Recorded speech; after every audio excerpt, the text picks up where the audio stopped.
Task force है on exam reforms. एक important update, O2 IAS academy में आपको वन स्टॉप सॉल्यूशन मिल जाएगा आपकी यूपीएससी प्रिपरेशन के लिए। अगर आप स्टेट एग्जाम के लिए भी प्रिपेयर कर रहे हो तो इंटीग्रेटेड कोर्सेज भी अवेलेबल हैं। करंट अफेयर्स बहुत वास्ट होते हैं तो उनको सिंप्लीफाइड और स्ट्रक्चर्ड मैनर में पढ़ने के लिए करंट अफेयर्स का कोर्स भी अवेलेबल है एट कॉस्ट ऑफ 5,000 रुपीज। इसमें आपको लेक्चर्स के अलावा प्रिंटेबल कंपाइलेशन मिल जाती है वीकली एंड मंथली बेसिस पर। 6 महीने के एंड में टॉपिक वाइज कंपाइलेशन मिलती है। नंबर 2 इज आपका वीकली टेस्ट होता है और इससे आपका मेंस वाला पार्ट स्ट्रेंथन होता है बिकॉज आपको शीट भी इवेलुएट करके दी जाती है। नंबर 3 इज वेडनेसडे को स्पेशल क्लास रहती है। अगर इनकेस आपने मई 2027 को टारगेट करा है और जनवरी टू मई वाला जो करंट अफेयर्स था वो स्किप कर दिया है तो टॉपिक वाइज रिवीजन वहां पे करवाया जा रहा है। एंड नंबर 4 इज इसमें मंथली मेंटरशिप सेशन भी आपको प्रोवाइड किया जाएगा। इसी के साथ आप टेलीग्राम से जो पीपीटी की पीडीएफ फॉर्म होती है उसको भी डाउनलोड कर सकते हो, पर यहाँ पे सिर्फ इंग्लिश मीडियम में ही अवेलेबल होगी। एंड कोर्स में हिंदी एंड इंग्लिश दोनों ही कंपाइलेशन है। इंस्टाग्राम के ऊपर आप मुझे कनेक्ट कर सकते हैं, कोई भी क्वेरी है और इस नंबर के ऊपर आप कांटेक्ट कर सकते हो। तो जो टास्क फोर्स है एक्चुअल में इसका जो पूरा नाम है दैट इज एग्जाम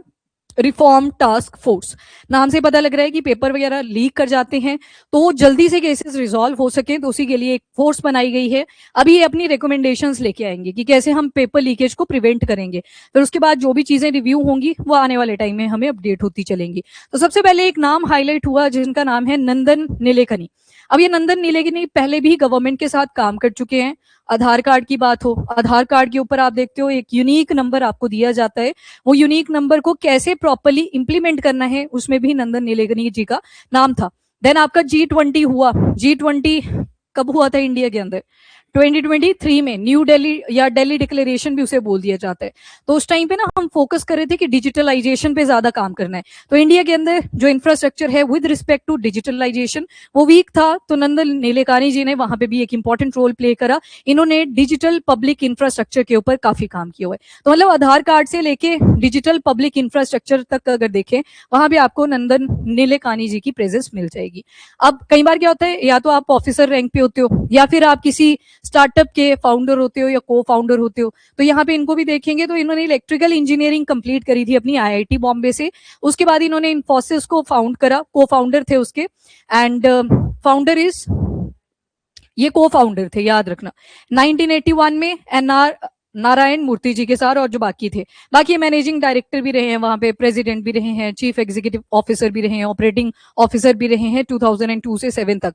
और उसके बाद नॉन एग्जीक्यूटिव चेयरमैन भी रहे हैं अप टू 2017। पेपर से रिलेटेड इंपॉर्टेंट इन्फो नहीं है, पर ये क्या इंडिकेट कर रहा है कि जो हाई लीडरशिप के रैंक्स होते हैं वहां पे ये ऑलरेडी काम कर चुके हैं। नाउ डिजिटल गवर्नेंस में अगर देखें, UIDAI यानी कि unique identification authority of India, ये एक स्टैट्यूटरी अथॉरिटी थी जो गवर्नमेंट ऑफ इंडिया ने एस्टेब्लिश करी ताकि जो आधार नंबर्स हैं उनको प्रॉपर्ली मैनेज करा जा सके और इंप्लीमेंट किया जा सके। मतलब जो आज के टाइम पे आपके पास वो आधार कार्ड है ना जिनके ऊपर आपके एड्रेस की वेरिफिकेशन करी जाती है, उस पे वो जो एक नंबर लिखा होता है, कहीं होगा 881430 कुछ ऐसे करके शुरू होगा, कहीं होगा 3314 से भी शुरू होगा। तो वो जो प्रॉपर मैनेजमेंट थी एंड बाद में उसकी इंप्लीमेंटेशन थी, वहां पे किसका रोल रहा? दैट इज नंदन नीलेकनी जी का। तो मतलब गवर्नमेंट के हिसाब से देखें तो एक ट्रस्ट वर्दी है, काम को मैनेज भी कर पाएंगे, इंप्लीमेंट भी ठीक से कर पाएंगे। तो ये जो एग्जाम रिफॉर्म टास्क फोर्स है इसमें जो मेन चेयरमैन बनाए हुए हैं इन्हीं को बनाया हुआ है कि आप ही लीड करोगे इसको पूरी तरह से। बाकी कॉन्सेप्चुअलाइजेशन यानी कि वो जो कॉन्सेप्ट था आधार कार्ड का और बाद में उसकी इंप्लीमेंटेशन, इसको वर्ल्ड का लार्जेस्ट डिजिटल आइडेंटिटी प्रोग्राम भी कहा जाता है। बाद में लीकेजेस हुई वो अलग केस है, पर यहाँ पे पहला टास्क था वो था अबाउट इंप्लीमेंटेशन।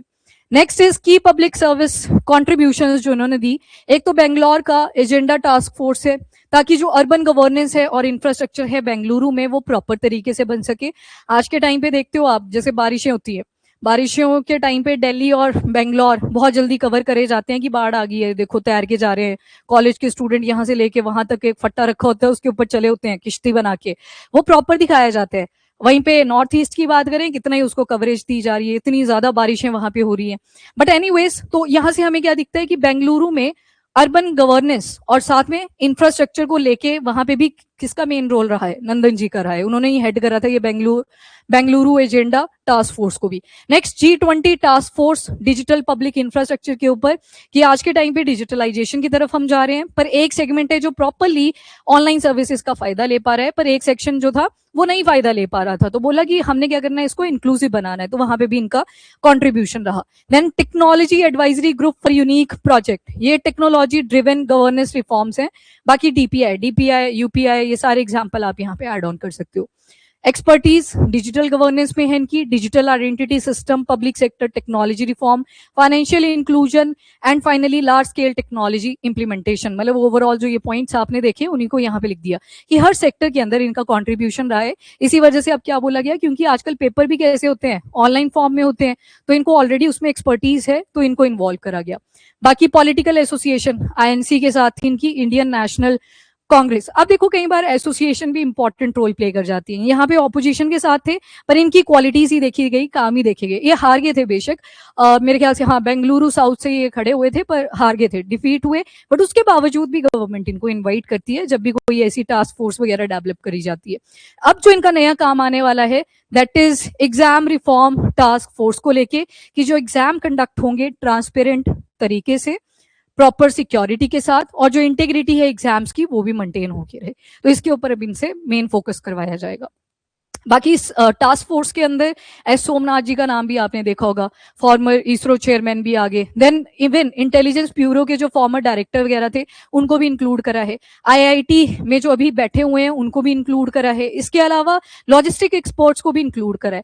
लॉजिस्टिक एक्सपर्ट्स को इसलिए इंक्लूड करा क्योंकि अभी भी कई पेपर कैसे हैं ऑफलाइन मोड में, तो आपके पेपर पहुंचाने भी तो होते हैं, तो उसके लिए क्या रेगुलेशन लेके आनी है, तो उनको भी इंक्लूड करा।